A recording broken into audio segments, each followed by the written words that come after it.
আমাদের এনে তালিমের কথা কই আনছে, তালিমের লেগে চালু উঠাইছে, সবাই তালিমের দাঁত দিছে, তালিমের দাঁত দিয়ে আনিয়া এখন কয় আপনারা আমার কথা শুনবেন।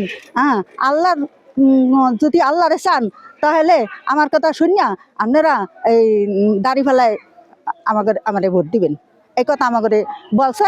হে আবার আমাকে পাশের একজনের শুনছে, শুনিয়া কইছে যে হেন আনছেন তালিমে লেগিয়া আপনারা করবেন তালিম, দোয়া দুরুস পারবেন, আপনারা কেন ভোট চান, এনে কি ভোটের কথা কই আমাকে আনছেন? কইছে দিকে হেনে কাজে লাগছে মারামারি। এখানে তালিম করতে আসছে, তারা ওয়াজ করুক, তালিম করে, কোনো আপত্তি নাই। আমি ওনাদেরকে বলছি আপনারা তালিম করেন, আপনারা ওয়াজ করেন, আপনারা দিনের রাস্তায় চলেন, আমাদের কোনো দাবি নেই, আপত্তি নেই। ওই মহিলা এসে আমার দিনের রাস্তায় চলো, মানে আমরা ভোট চাই, আমরা নির্বাচনে দাঁড়িয়েছি, আমার দাঁড়িপাল্লায় ভোট চাই, আমি 100 বার চাই, দাঁড়িপাল্লায় আমরা টিকিট বিক্রি যাকে তোদের কি কয়ে আমার মনে কর মারতে হয়েছে।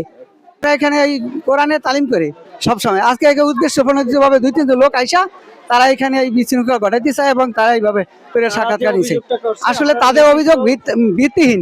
এখানে কোরআনের কথা বলা হয়, এখনো মহিলারা বলতে আছে কোরআনের কথা চলতে আছে, বাড়তি কোনো কথা কয় না। এই বাড়িতে সবসময় প্রোগ্রাম হয়, সব সময় হয়, সব সময় এটা হয়, প্রত্যেক বুধবার হয়, সপ্তাহ হয়, প্রত্যেক সপ্তাহে একদিন হয়।